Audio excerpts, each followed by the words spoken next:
देखिए, लोकतंत्र की हत्या है। छात्र भविष्य है इस देश का।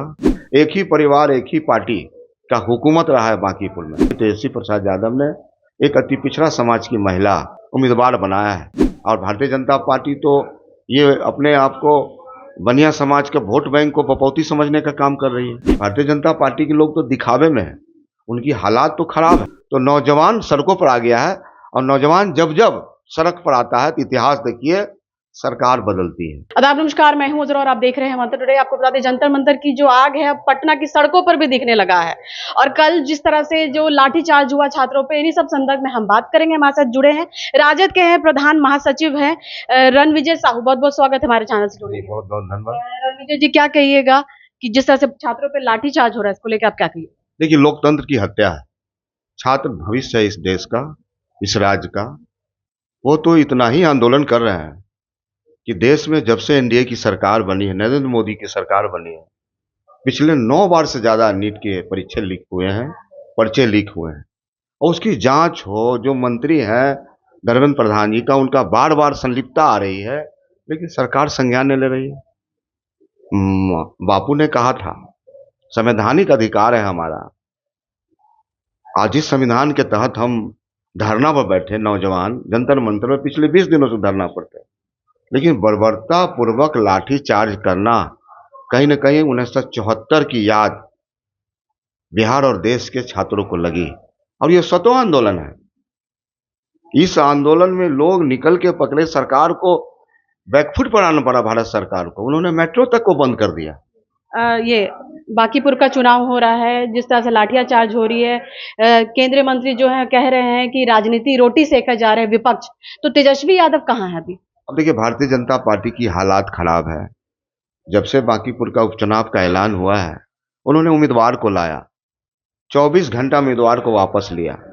पुनः जिस उम्मीदवार को लाया, बलि का बकरा जैसे बनाने ले जाते हैं, उस तरह से नॉमिनेशन कराया गया उनका। तो बांकीपुर की महान जनता इस बार नेता ढूंढ रही है। जहां नेता विहीन 40 वर्षों से एक ही परिवार, एक ही पार्टी का हुकूमत रहा है बांकीपुर में, तब बांकीपुर की जनता, जहां माननीय तेजस्वी प्रसाद यादव ने एक अति पिछड़ा समाज की महिला, वैश्य समाज की महिला को उम्मीदवार बनाया है।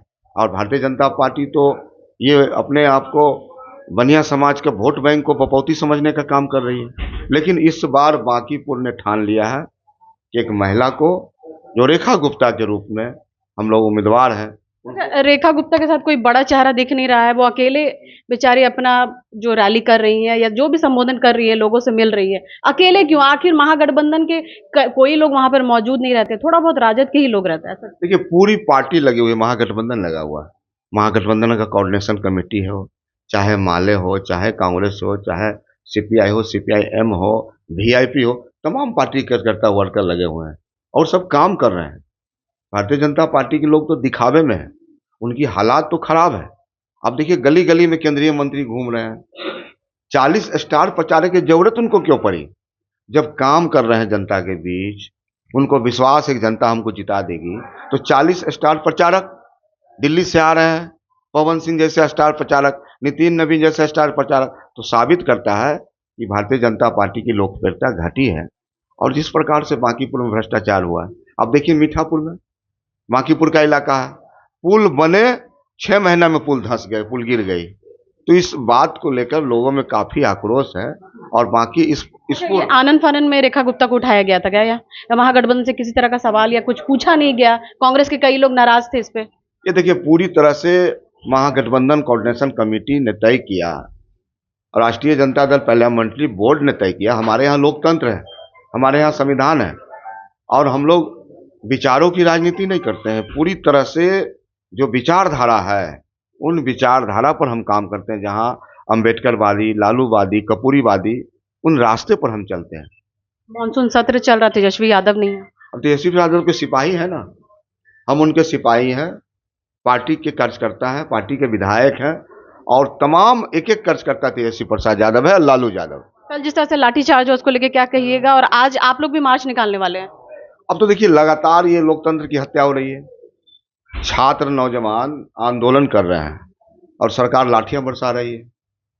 तो ये आंदोलन रुकने वाला नहीं है।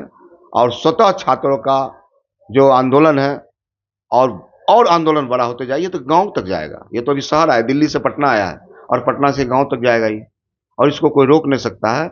लोगों में भारी नाराजगी है।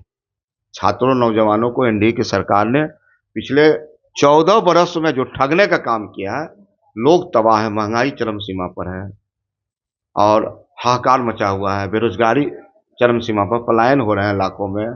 यहाँ लोग, कहा गया था कि हम विशेष दर्जा देंगे, विशेष पैकेज देंगे, तो क्या हुआ? 6 दिन के नाम पर नरेंद्र मोदी की सरकार बनी और लोग तो ठगा हुआ महसूस कर रहा है। तो नौजवान सड़कों पर आ गया है, और नौजवान जब जब सड़क पर आता है तो इतिहास देखिए, सरकार बदलती है, और यह आंदोलन सरकार बदलने के लिए है। अच्छा, इस एरिया में पूरा आप देखिए तो बीजेपी और जदयू को जो है हाई अलर्ट पे है, पुलिस प्रोटेक्शन पूरा मिला हुआ है, इसको लेके क्या कहिएगा? अब तो सरकार डरी हुई है ना।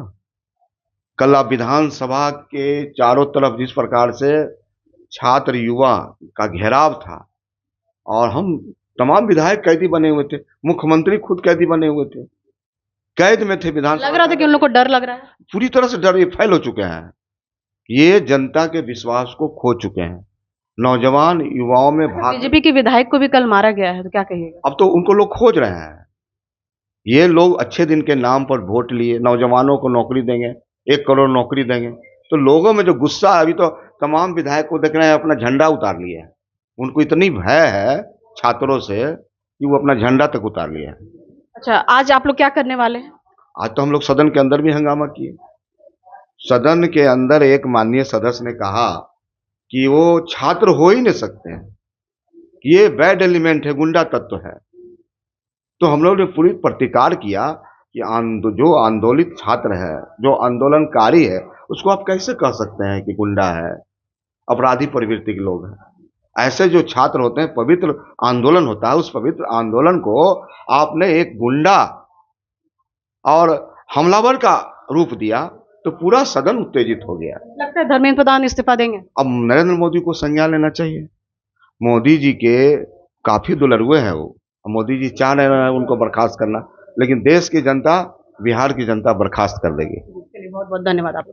तो चलिए, ऐसी ही तमाम खबरों को देखने के लिए देखते रहिए मंथन टुडे। अगर आपने हमारे चैनल को सब्सक्राइब नहीं किया तो अभी करें, लाइक करें, शेयर करें, फॉलो करें, और ऐसी निष्पक्ष पत्रकारिता देखना तो देखते रहिए मंथन टुडे। शुक्रिया।